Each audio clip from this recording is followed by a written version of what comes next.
Nah, ibu bapak yang dirahmati Allah, di dalam Al-Quran ini ada 3 potensi batin yang disebutkan oleh Allah. Ini dalam konteks ilmu jiwa disebutnya inner power.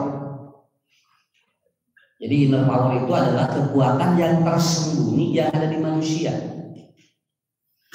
Walaupun manusia itu kelihatan hina dan punya, saat dia meninggal dunia itu gelar itu hilang semuanya. Makanya apabila ada profesor mati itu dipanggilnya bukan profesor, Pak. Ya mayitna udah sholatan tuh. Dia sudah tidak manggil profesor lagi. Kenapa? Karena itu gelar yang nempel. Tapi keilmuan yang ada pada dirinya itu nggak bisa hilang. Nah, itu bedanya. Nah, usia 80 tahun sama semuanya. Karena apa? Orang yang punya rumah 3 lantai dengan orang yang punya yang dia kontrakan 2 ke 3, 80 tahun saru apa? Saruana kumaha? Keluar asupna ngan sakamar sakitu we. Kamar asup deui keluar kamar sakitu we. Enggak akan lebih dari itu. Kenapa? Karena orang yang lega juga yang dengan yang kontrakan gitu sama nanti 80 tahun sama. Malahan namun duanana diberi nyeri tuhur saru apa? Punya. Dan 90 tahun kata Ibnu Qayyim, manusia akan merasakan rasa makanan yang sama, yang enak dengan yang tidak enak.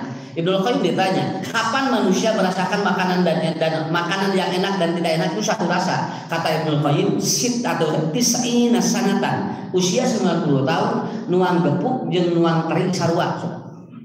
Jadi sebetulnya manusia endingnya akan sama. Malah nanti kalau sudah mati semuanya dikubur. Jeung teu moal anaon. Itulah konsep. Makanya Allah menerangkan dalam Quran sebetulnya yang paling pokok bukan luarnya, bukan yang menempelnya, tapi yang di dalamnya. Ya, yang di dalamnya. Saya lupa tidak bawa kopiah ya, maaf. Sakati bakating ku poho, jadi kopiah ge asal baik bios Pak, asal masakan we aya. Ya, geurna kopiahna di masjid dari usahana teu ayanya. Nah, begitu. Saya lupa ini, maaf ya. Ya, bukan ini. Karena ada satu masjid saya diundang tidak bawa kopiah, tidak jadi khutbahnya, Pak. Ustaz nanti nyana kopiah hilang gitu. Punten di dia mah geus di kopiah wae pusing kumaha asa penting kena kopiah daripada sirat. Ya, begitu. Akhirnya diganti sama badannya. Ya sok kana naon sih bisa jadi mustaqim. Jadi saking orang ada satu masjid yang saking kopiah itu lebih penting, Pak. Karena katanya takriman ilmu, Pak. Kalau orang tanpa kopiah itu tidak menghargai ilmu.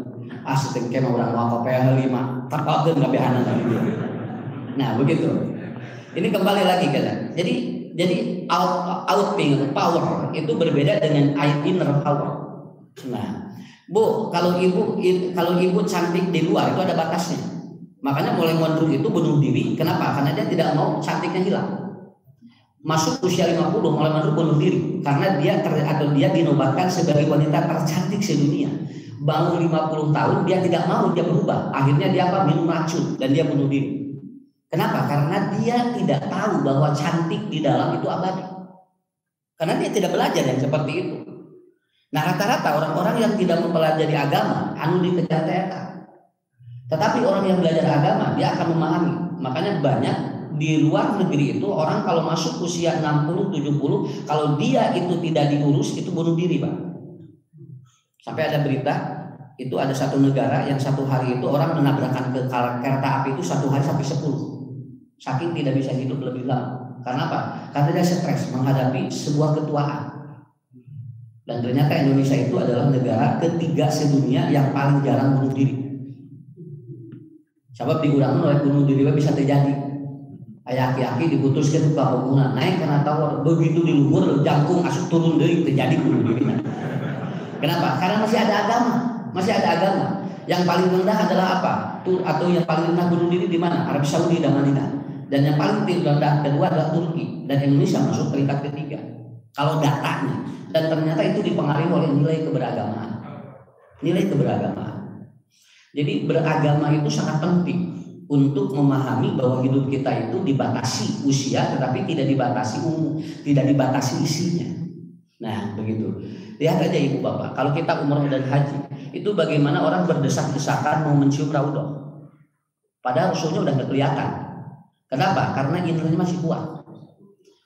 Inner powernya masih kuat. Kemarin ada festival. Itu adalah bahan ataupun apa itu adalah aksesoris Rasulullah.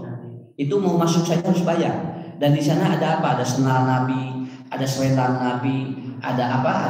Ada topi Nabi. Ini orang nu kitu wae dipercaya, Pak. Padahal ieu mah keur dagang. Nang ku sabab hayang dipercaya disebutkan ieu teh sendal Nabi. Ku simkiring teh ka hati ningali sendal jeung sendal teh sabelah di. Sabelah di ka mana kitu nya? Ditulisan ini sandal Rasul. Begitu kan? Ini kita teh ka hati ieu Rasul saha nu ada masalah model kieu gitu. Tapi bakat tinggal karena orang sudah udah tersedot terbrainwash, akhirnya apa dia percaya, masuknya bayar itu Pak. Berarti Rasulullah itu tidak ada jasadnya, tapi powernya masih kuat. Gitu. Nah, bikin kan begitu aja percaya. Orang aja begitu. Lihat aja orang yang ngaku habib, lalu dia menyebutkan turunan Nabi, awas Pak itu kan. Cai nawe para pusat gitu kan. Saya turunan Nabi kesekian, itu airnya saja kalau dia minum berdebut itu sampai nyiuman ukir kan. Kenapa? Karena itu masih ada kekuatan. Jadi Rasul ini dia tidak bermain di outer, tapi dia bermain di inner. Kekuatan Rasul itu dia di dalam, bukan dari luar. Terkadang urang main teh udah eta. Mataku bapakku ikut tinggal kayaknya. Ka 10 akhir Ramadan tinggal di masjid, Pak. Kenapa? Karena yang paling pokok innernya udah hilang. Nah, ini mah tuh ngagelak kayaknya di sisi jalan, Pak. Ya, sampai maaf ini ada festival takjil gigireun masjid. Tempo taraweh gua jajan. Nah, ada kagelak didinya dina festival takjil. Ongkos takjil gitu tapi di taraweh gitu. Karena apa? Karena outer ya. Dia memperbaiki yang di luar, dalamnya enggak. Itu sampai berbondong-bondong orang sampai ratusan ribuan itu orang yang takjil. Tapi ternyata apa? Dan ternyata kemarin ada tulisan di jurnal di Turki mengatakan bahwa raja ataupun presiden Erdogan tidak membolehkan buka bersama di luar. Karena itu akan mengurangi tingkat kuantitas masjid di waktu tarawih. Jadi kalau dia menganjurkan buka bersama di masjid, katanya karena buka bersama di luar, di hotel, di kafe itu membuat masjid semua kosong. Ini luar biasa sekali Pak. Dan akhirnya dia bikin kebijakan seperti itu. Sok aku ibu bapak karaos. No, kenapa? Karena emang begitu. Padahal lamun urang umroh sareng upami urang umroh bulan Ramadan, ini 10 hari terakhir ini itu adalah umroh yang paling mahal. Kenapa? Karena kalau mau taraweh badai taraweh urang jam 5 sonten sumping itu kita baru dapatnya di mana itu? Orang mau taraweh saja itu udah di jam 5 itu udah madet gitu. Karena di sana apa? Orang itu tingkat religiusnya tinggi. Da urang yang keur umroh mapanya haji, asa getol itu teh ka masjid teh. Tarawih tahajud setengah 4 ge pan jam 2 geus di masjid. Pan balik di ka Indonesia mah anger we gitu. Hade sese di udang teh. Ini yang membuat orang ini jiwa apa innernya kuat itu apa? Nah, itu kan sampai harus dianalisa seperti itu. Nah, ada 3 Pak. Ini kekuatan. Saya sampaikan begini. Bu, keun bae budak teh sakola ge nya, keun bae budak teh katingali sukses ge. Nu penting nu tiluna we jalan. Kenapa? Karena saya ketemu dengan seorang profesor waktu tesis, kemudian dia ngomong, Ustadz, saya punya 17 sekolah, tapi anak saya tidak mau sekolah. Tuh, dengar, budakna bapakna 17 sekolahna, budakna mau sekolah. Lalu ketemu lagi dengan seorang kiai, dia punya pesantren besar, tapi anaknya nggak mau nyantri, nggak mau jadi santri anaknya. Karena orang itu kadang parade, ya. Boga sekolah budak namun sekolah, boga pesantren budak namun pesantren. Malahan ada orang yang punya rumah makan dia tidak bisa makan nasi. Padahal rumah makannya 13. Sok ya kumaha apanya? Ibu nu sakola teh lolobana teh indung bapana teh teu boga sekolah teh Pak. Nu pesantren teh rata-rata anu indung bapana teh teu boga pesantren. Malahan orang yang sering makan itu yang tidak punya restoran. Kurang mending loba dahar daripada loba restoran banyak. Yang buat apa banyak restoran tidak bisa makan, mending dahar wae. Ya, karena itu yang paling pokoknya begitu. Nah, jadi ibu tanamkan bapak. Yang 3 itu mana Ustaz? Ini Quran. Inna sam'a wal basor wal fu'ad kullun ulaika mas'ulun. Nanti yang ditanya oleh Allah itu bukan tubuh, tapi ini. Jadi yang nanti ditanya di akhirat itu bukan tubuh kita. Kenapa? Kalau yang ditanya tubuh, maka rugi orang yang tubuhnya rusak. Rugi orang yang mau meninggal dunia dia punya penyakit banyak. Berarti nanti yang berhasil atau yang sukses itu yang tubuhnya sehat. Tapi yang ditanya bukan itu. 1, inna sam'a wal basor, wal fuad. Ini yang tiga. Ini dalam konteks ilmu Jawa disebutnya inner power. Kekuatan yang tersembunyi itu ada tiga. Satu, samun. Samun ini bukan telinga. Nah, bukan telinga. Tapi samun ini adalah sesuatu yang disimpan oleh Allah sehingga dia dapat mendengarkan sesuatu. Makanya dalam teori ilmu disebutkan orang yang pandai mendengar maka dia kalau ngomong didengarkan. Harus belajar mendengar karena supaya dia didengarkan, begitu kan? Bu, begini Pak. Biasanya kalau sungai itu dalam, itu biasanya dia diam si airnya itu. Tapi kalau sungai itu dangkal, biasanya airnya berisik. Manusia yang paling dalam itu yang paling diam. Dan dia sekali-kali untuk menyampaikan sesuatu karena ada yang dibutuhkan. Tetapi bagi orang yang berisik itu menunjukkan kedangkalan. Nah, makanya nanti samun ini itu berbeda dengan telinga. Makanya Ashabul Kahfi ini tidur 309 tahun dan dia tidak bangun. Kenapa? Karena samunnya ditutup oleh Allah. Walaupun telinganya masih ada gitu kan. Iya mah tenanan ku ieu mah pakeun bae ieu mah teu alus ge. Nu penting mah mingadenge. Orang yang sulit ataupun orang yang dia itu sulit dinasehati berarti samunnya dia bermasalah. Walaupun telinganya dia itu sehat, begitu aja. Kenapa? Karena nasihat itu kan lewat ini. Bukan lewat telinga, Pak, lewat samun. Karena kalau ada orang yang sudah melakukan sebuah defensif, begitu ada materi, lalu kemudian sudah ditolak oleh samunnya, maka si materi apapun itu tidak akan masuk ke dalam apa? Ke dalam dirinya. Karena apa? Karena yang pokok itu. Ya. Tinggal ibu bapak dekau kurang jadi cili langsung ke dokter ke THT-nya. Tapi lamun urang narima nasihat, terus ka urang teh teu ngeunah jarang ka dokter atunya. Kenapa? Karena itu yang menjadi persoalan. Jadi manusia itu terkadang otaknya yang diperbaiki, tapi samunnya enggak. Maka ibu bapak ngobrol, dokter THT spesialis apapun dia tidak bisa memperbaiki samun. Karena samun itu adanya di mana? Ada di ranah Allah untuk memperbaikinya. Manusia itu kan sekedar untuk memperbaiki telinga, tidak bisa memperbaiki samun. Makanya bapak ibu, lamun urang dilandong teh ulah jero warna hungkul jeung jerona. Kan bagus kan ada seorang dokter di mana? Di Bangladesh, di mana saya lupa lagi. Di Brunei katanya. Saya lupa lagi di mana. Itu kalau orang itu mau berobat, itu yang pertama ditanya adalah apa? Suka sholat enggak? Jadi kalau orang datang dia muslim, lalu dia berobat, dokter ini nanya gini, suka sholat enggak? Belum Pak, katanya saya tidak sholat. Nah, sholat dulu ya. Nanti kalau udah sholat pulang lagi ke sini. Kenapa? Karena dia menjawab begini, buat apa saya kasih obat? Sedangkan sholat itu adalah bagian yang menyelesaikan hidupnya, begitu. Ini kan yang diperbaiki bukan fisiknya dulu, di dalamnya dulu. Nah, jadi ibu bapak perbaiki bukan telinganya, tapi perbaiki samunnya. Kalau kita sudah memperbaiki samun, maka dia akan terjadi kekuatan yang hebat. Umar bin Khattab itu samunnya paling hebat. Kenapa? Karena Umar itu tukang domba saja, itu kalau dia ngomong didengar gitu aja. Umar itu kan begitu. Ya, tukang domba saja didengar. Kenapa? Kata Umar, jual kambing kamu katanya, karena kambing nggak akan kelihatan. Kambing kamu kan banyak katanya, dan orang yang punya kambing nggak akan tahu kalau kamu jual satu. Si anak ini jawab begini, Pak Aina Allah, ya Amirul Mukminin. Kalau begitu dia tidak tahu di mana Allah. Nah ini tingkat manusia. Lalu Umar mengatakan, Sami'na annal walad yuhibbuhullah. Aku mendengar ucapanmu dan aku menjadi tahu bahwa Allah itu ada. Itu dari sana. Itulah kekuatan samun yang ada di Umar bin Khattab. Tapi urang mah Pak dugikeun kadinya teh kudu diajarna teh dilah. Lalawor nya. Sakapeung urang lamun aya budak anu ceramah teh nya pin budak keneh. Entong kitu, bisi ku Allah ditutup hate. Keun bae budak ke, punten punya jelema nyarekan we tuluy denge sakitu we. Nya lamun aya jelema nyarekan dengekeun, ngalaka denge keur nyarekan naon. Makanya ada orang yang datang ke Umar ingin curhat istrinya yang cerewet. Tuh ini cerewet aja jabal lagi banyak. Lain ayeuna mukul. Dia datang ke Umar. Ya, begitu dia datang ke Umar, dia ingin mengadukan istrinya yang cerewet. Kumaha yang hareupan pamajikan dia cenah cerewet. Begitu dia berada di depan rumah Umar, ternyata dia mendengar istri Umar lagi cerewet. Jeung cerewet teh leuwih ti pamajikanana. Dia kemudian apa? Aduh si teh tadi narik curhat pamajikan Umar nu leuwih ganeng si teh.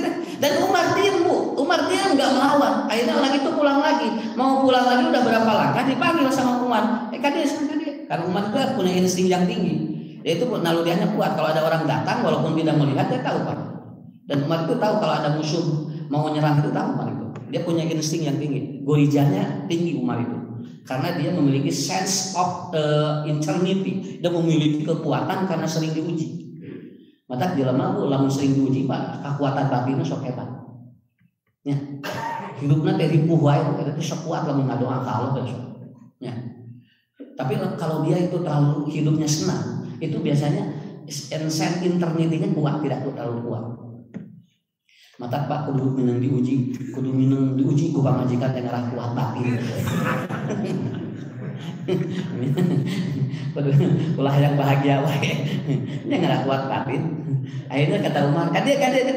Nah, kunaon cenah make jeung balik deui. Ya Umar katanya, saya ingin curhat tentang istriku yang cerewet. Ternyata istrimu lebih cerewet dari istriku. Dan engkau diam. Kata Umar apa? Itulah jawabannya. Kalau kamu mendapati istri yang cerewet, maka kamu jangan jawab diam aja. Itulah obatnya. Tak eta. Jadi mayunan bojo nu cerewet motong dilawan. Keur antep gege sapieun. Cuma ada Bu, aya moal bojo nu kuat 24 jam terus wek moal aya. Paling kuat ge sabaraha menit. Keur antep. Dan kita jadi tahu apa yang diomongkan dia. Nah, itu kan teorinya begitu. Maaf ini ya.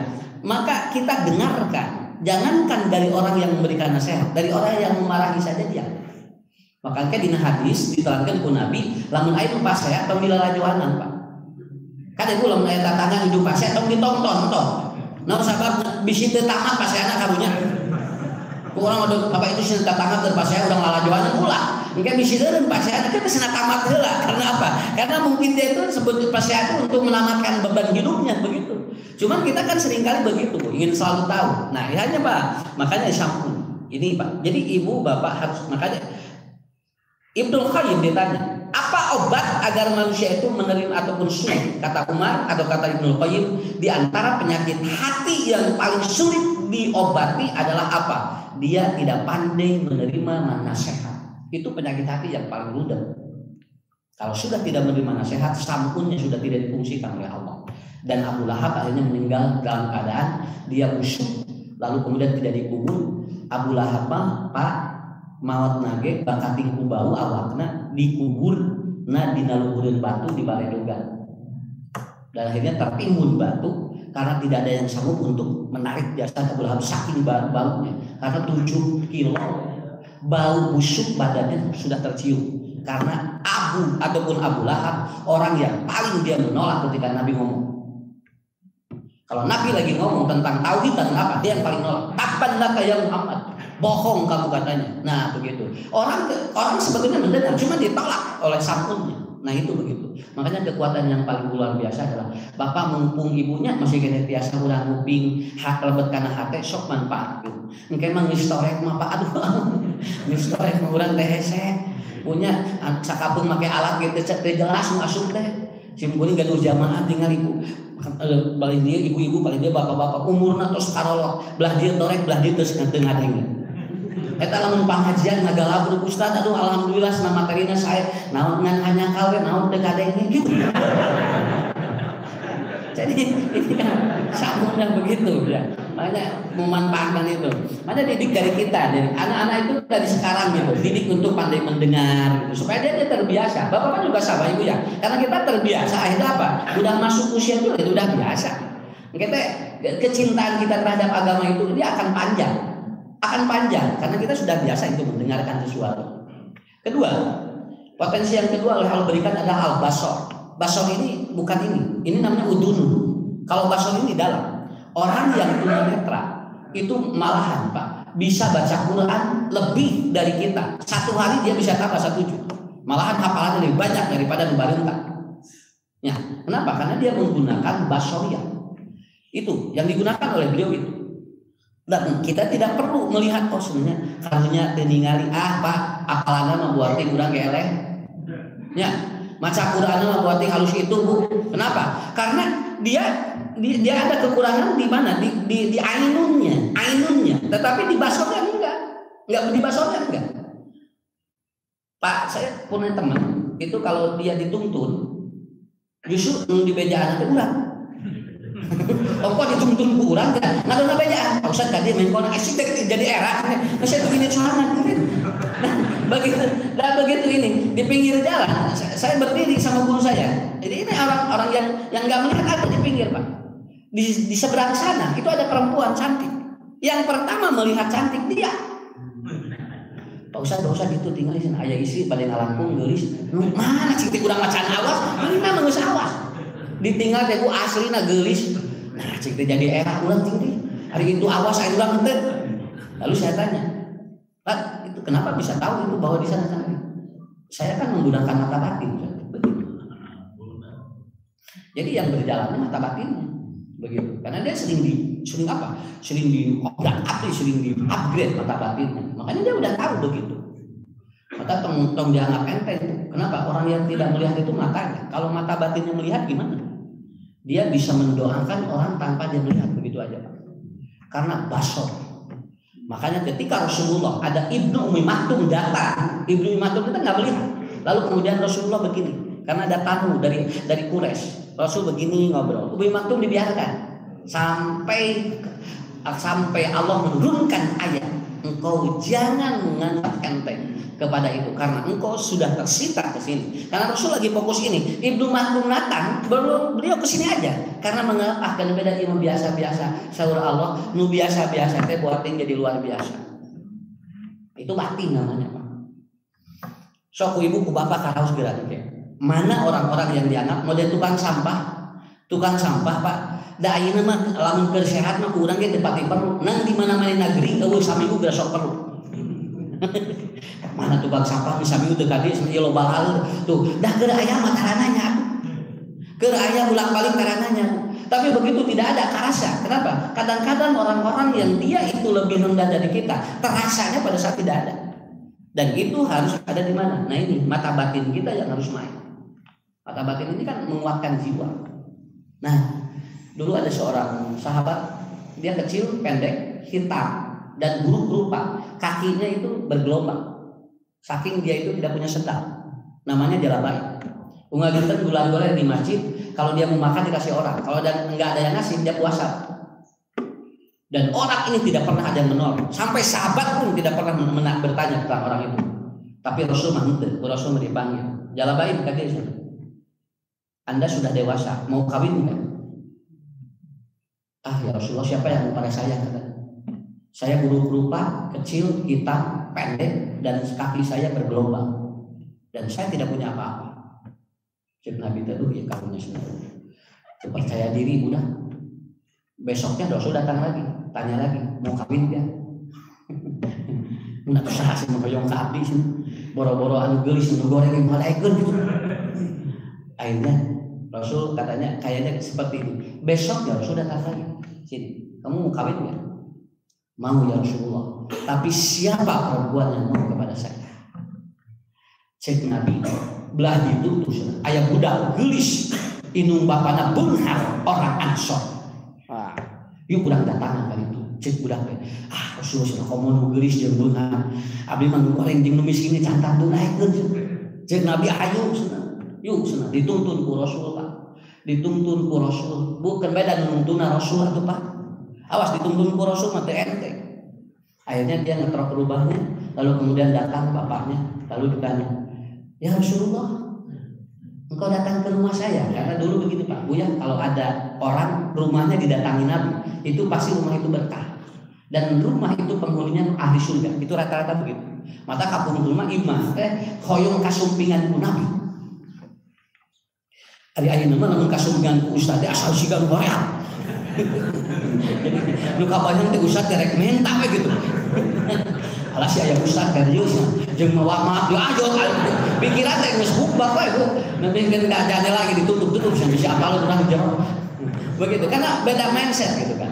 Dan catat Bu ya, di Arab itu kalau ada perempuan perawan cantik itu enggak boleh keluar. Karena dia harus dilamar oleh orang yang sejajar begitu. Itu namanya kuku. Enggak keluar kan. Diam aja di rumah. Dan si anak ini juga diam di rumah, tidak keluar-keluar. Nah, bakatin ku gelis. Jeung beunghar artinya. Nah, itu artinya begitu. Ari di urang teh kaot geulis tara ada cicing di imah. Diubah we salabur teh bikin katara aya di imah. Ka mana neng cenah nuju amrun. Wah, dan da geulis kitu nya punya. Ayeuna apa? Rasul datang ngetok pintu, itu digabung ku bapakna. Ya Rasulullah, alhamdulillah engkau datang katanya. Barakallahu fi katanya. Kemudian kata Rasulullah, betulkah kau punya anak perempuan? Betul. Ada. Saya tidak pernah keluar rumah. Saya ingin melamar anak. Kau kata bapak jawab. Nah, gajah. Alhamdulillah. Ya Rasulullah, engkau ingin melamar anakku dan aku yakin anakku akan dijamin surga dengan keluarga. Karena apa? Dia menjadi menantu, dia menjadi mitoha Rasul, budakna kan kawin sareng Nabi. Cek Nabi lain keur abdi. Kamu saha aku sudah itu sudah ya budak menghindar salah eta. Anu eta cenah Rasulullah anu pernah hideung teh sudah jeung teu boga naon. Iya buat ini. Lalu si bapaknya gini, ki atuh urang ngobrol heula jeung inung budak. Hari ibuna bawa bisi ada pandangan, kalau saya sendiri nggak tahu nggak bisa menjawab katanya. Dia ngobrol sama istrinya dipanggil, mama sana tinggal eta yang mereka lamar si neng. Sah Rasul, sah si eta budak nu eta. Allahu Akbar. Lalu kemudian istrinya dina hadis lagi, wallah demi Allah saya tidak akan nikahkan anak saya dengan laki-laki itu. Kumaha aku sina masa depan poe. No masa depan gelap atuh Pak. Dikawinin ka dieu. Kabayang Bu, Ibu, lamun aya norojo calon minantu kitu sok Pak da urang mah sarua mikirnya.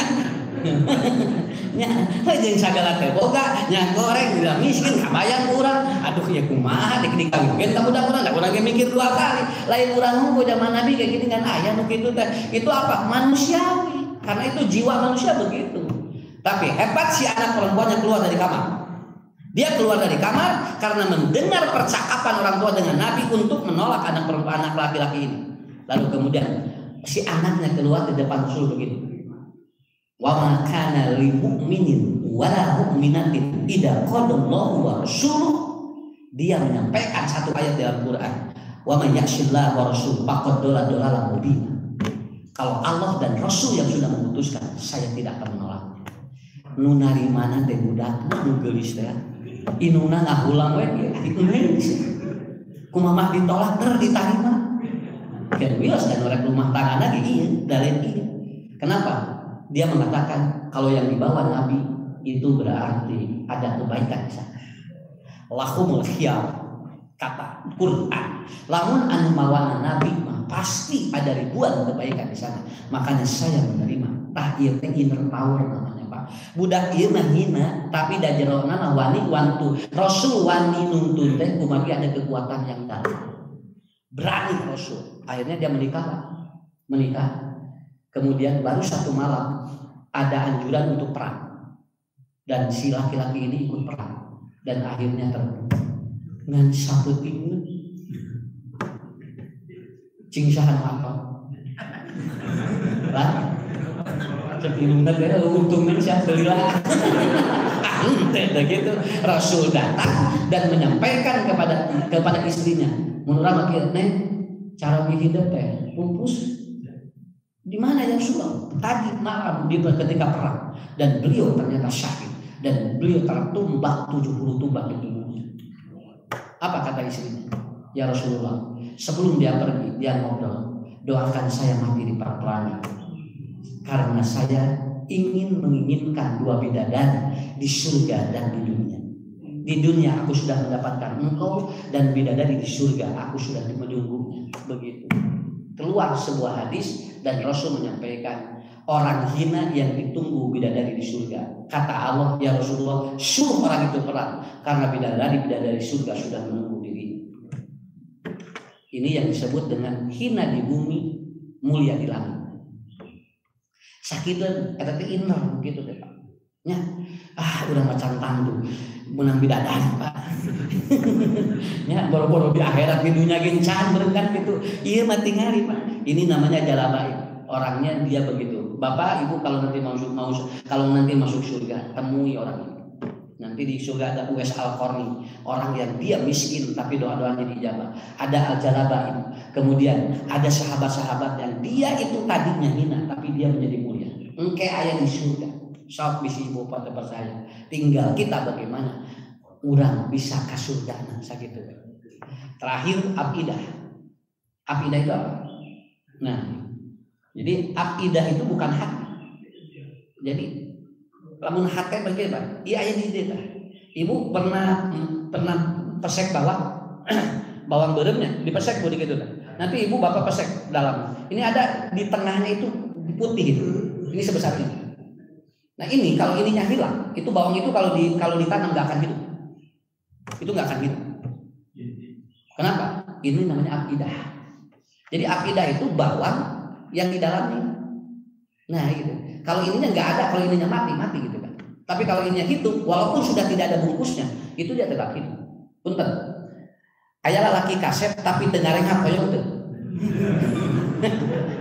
Ya, bapaknya geulis ya calon teh ngan dengareng hoyong teu Pak.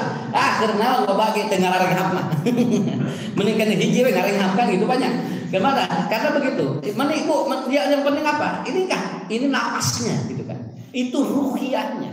Akidah itu adalah sesuatu yang akan membuat contoh. Sakapun Pak urang ibadah teh Bu aya semangatnya. Aya hoream Pak geuningan. Bu urang teh sakapeung lamun rek salat teh meni berat eta teh akidah teh. Tapi sakapeung semangat. Wah, can waktuna ge geus datang. Model ngadaguan adan maghrib bulan Ramadan pancan adan geus didaguan maghrib teh. Wah, ngarariu mereka marana ngabubulin dengan adan. Padahal dengan adan atuh cenah adan salah kitu mah. 4:30 ge meunang punya. Nah, kenapa Ustaz bisa begitu? Karena ada pendorong akidahnya. Ini akidah itu sulit begitu. Jadi maaf ini, kalau ada kakek-kakek usia 70 tahun, lalu dia mencintai seorang perempuan 17, itu walaupun jauh diudak, nyagi dordar gelap. Cing atunya bisa disoledat, geus teu dipikiran Bu disoledat ya. Naon sababna ieu na geus nakal jeung itu. Saya kemarin ngaji di mana di Pangalengan. Itu dordar gelap, Pak. Sirah murang kali 2 itu tinggal pageye dina kebon teh. Da ieu teh moal salaki pamajikan pasti nu keur bobogohan. Pamajikan misalnya pamajikan naon hujanan atuh. Nya, lamun bapak tinggal di Cikadu di Cirebon. Bu jam 11, jam setengah 12 penting. Barudak teh masih pageye atuh. Da teh siarieun ku juri atuh Pak. Nya dilureun kuburan. Nah sababna orang kalau akidahnya sudah terikat dengan cinta dengan seseorang, geus teu sieun ku juri Pak. Juri ge leungitan. Nya dordar gelap geus teu moal ieu. Kenapa? Orang itu begitu. Hujanan kana motor, keur bobogohan moal kadenge Pak gelap ge moal. Tapi sok geus jadi salaki pamajikan, ngisi ka jero. Geus mah urang ngiuhan, asup keur bobogohan geus henteu. Da beda deui aya banget. Karena akidahnya yang berbeda. Nah, akidah itu nggak bisa ini. Makanya jangan paksa orang untuk melakukan sesuatu kalau dia akidahnya udah rusak. Walaupun dekat nggak bisa. Abu Jahal itu kan rumahnya dekat masjid, tapi kan udah rusak akidahnya, dia nggak mau. Nah, sebabnya karena itu masalahnya. Entah paksa aja mah. Hari jauh mah Bu akidahnya bersih mah diudah gitu. Nah ini kunci. Inilah yang disebut dengan inner power. Bapak Ibu manfaatkan ini karena Allah tidak akan bertanya di luarnya. Allah akan bertanya, kullun ulaika mas'ulun. Ini semua akan ditanya. Dipakai apa samun Anda? Dipakai apa basor Anda? Dipakai apa kemudian akidah Anda? Hati yang terdalam Anda dipakai apa? Untuk itu bulan Ramadan ini memperbaiki 3 semuanya. Dan nanti ujungnya adalah la'allakum tattaqun. Takun itu adalah memberdayakan 3 potensi batin yang lain. Itu yang disebut takun. Saya kira itu saja dulu ya.